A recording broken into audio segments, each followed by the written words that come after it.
This Mazda CX-60 is kind of like the car version of your uncle who latches onto trends about 5 years after everyone else, but still thinks he's hip and trendy. Look at that, and it uses AI to make you look like an action figure in a box. It's got all my accessories as well.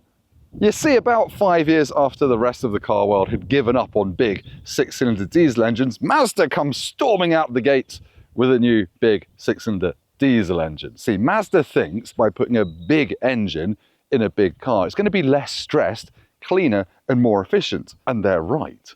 But is the CX-60 that engine's in actually a good car? Less sure about that.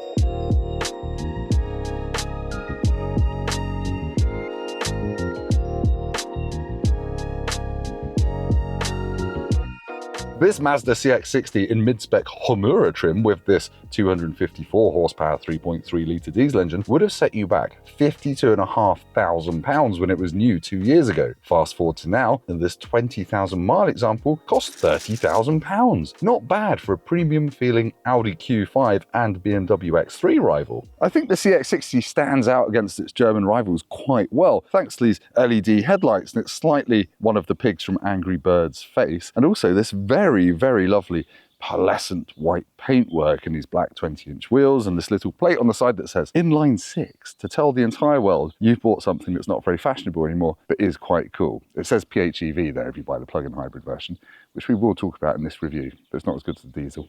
This Japanese upstart matches its more Lederhosen rivals in pretty much every key dimension. At 4.75 meters long, it's the same length as a BMW X3, even though it does look quite a bit longer, it's the same size. And at just under 2 tons, it's the same weight as a 2-litre diesel 4-wheel drive BMW X3. Now, it is big, but all of these get rear and front parking sensors and a reversing camera as standard, and then you can upgrade to have a 360-degree camera, which this one has got in its interior, which is a segue to the interior part of this review.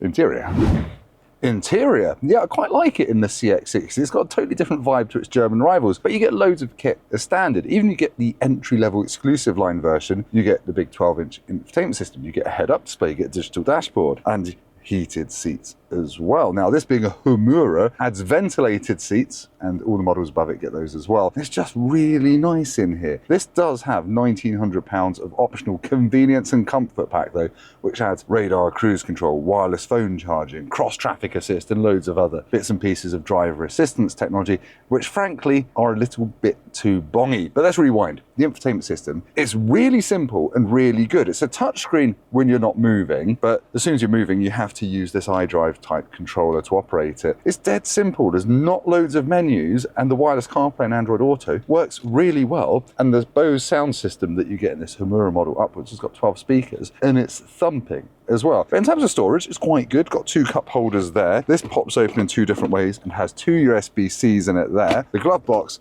is a pretty decent size, to be honest, nice and generous. The door bins are okay, good for a big bottle of water, but they're not felt lined, so stuff rattles around, as we'll find out in a minute. Oh yeah, and all of them get leather seats. This sunroof is part of the £1,000 option pack. Option pack? It's just called option pack, and it's just got a sunroof in it. Why didn't you call it the sunroof pack? But anyway, let me show you the back seats, because things get a little bit less impressive back there. Actually, before we check out the back seats, 2 of my favourite things about this CX-60, I've been living with this car for a month, is the nice, dainty, thin steering wheel. Yeah, it's a bit heavy at low speeds, and we'll talk about that in the driving bit, but it's nice to just not have an absolute chungus of a steering wheel. And also this bit here, where you rest your elbow, it's like it's got memory foam in it. You sink into it on motorways, which is good, because as we'll find out in the driving bit, ride quality isn't this car's strong point. Backseat space in the CX-60 is actually okay. I'm 6'3", that's my driving position. I've got a bit of knee room, foot room, and headroom is all good despite having the sunroof. But it is more spacious if you're in an Audi Q5 in the back. But it's nice, comfortable, there's not much of a hump in the floor here. And the middle seat is actually quite wide as well, so it's going to be okay for 3 people back here. Fitting a child seat is quite easy. Flaps come off here and you put them in the door bins and then they rattle around for the rest of your life. But it's easy enough to get kids in and out and they can walk through thanks to the fact there's no hump in the floor. You get heated outer rear seats in Homura models upwards. I've got the 3-pin socket that comes with that comfort and convenience pack, so you can just work back here with a laptop if the mood takes you. And you've got 2 USB-Cs down there as well. So it's okay, it's just not class leading. And I think without the sunroof, it'd be a bit gloomy back here. Oh, it's got an armrest as well.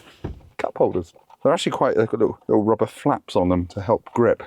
No matter whether you get the diesel or the plug-in hybrid version for CX-60, they can all tow 2.5 tons, and reading the owners' forums, people seem to agree that this is actually a very good tow car. It's quite a good family car as well, which is handy because I forgot to take the child seats out of the boot.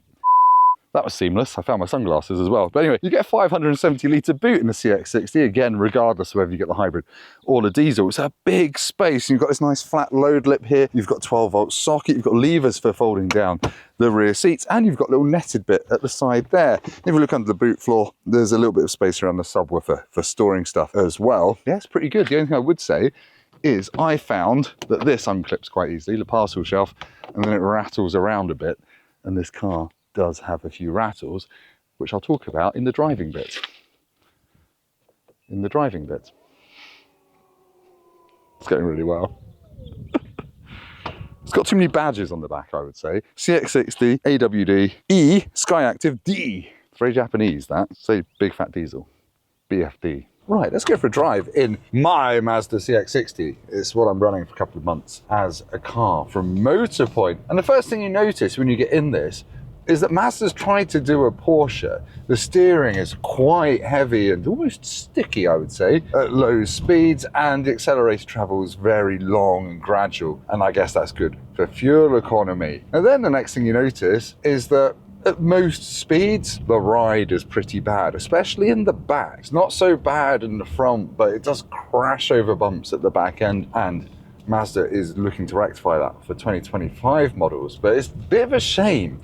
And it's bad to the extent that my otherwise normally fine 4-year-old got car sick in this morning, and I mean actually bleh, sick. And I'm putting it down to just that ride. But anyway, let's talk engines. The 3.3 litre diesel in this has 254 horsepower, 550 newton meters of torque. Now on paper, it's not actually that fast. It's 7.4 seconds to 60. But when you're rolling and you put your foot down, it makes a nice noise and it goes at a pretty decent rate. The downside though is the gearbox, the 8-speed automatic that you get in this. It just can't ever really decide what it wants to do, and sometimes you don't get much performance at all unless you use the paddles and take control yourself, and it can be lurchy at low speeds, which makes parallel parking a bit of a dodgy art, to be honest. Sometimes it shoots backwards, sometimes it barely moves when you lift off the brake. It needs another go, please Mazda engineers. Now you can get this with a 2.5 litre petrol plug-in hybrid. That's got over 320 horsepower and it can do 39 miles on electric driving, expect about 25 in the real world. Now, I've driven that, but I don't really like it. The 4-cylinder engine's a bit too thrashy. You have to work it hard when you've not got any battery left, and it just doesn't transition very nicely from electric to petrol power. And again, the gearbox feels like my first attempt at programming an automatic gearbox. I wouldn't recommend that. This diesel is really, for me, the one to get, because at least the torque can get you out of any sticky gearbox situations. Otherwise, in terms of practical, real-worldy stuff, it's easy enough to drive. The view out is good, big mirrors. View out the back's not too bad either. And using this, you can see what's behind you. And obviously I've got a 360 camera on this one as well. So yeah, it's okay. It's quite nice to drive down a country road. It feels a little bit sportier than an Audi Q5, but you can get into the realms of tyre squeal quite easily when you're properly hooning it. So it's not going to thrill you like a Porsche Macan or anything like that. But I just love the engine. It's so smooth. It pulls nicely, and apparently it's great for towing, as I've said as well. It's just a shame about that ride. It's just a bit too much of a mixed bag.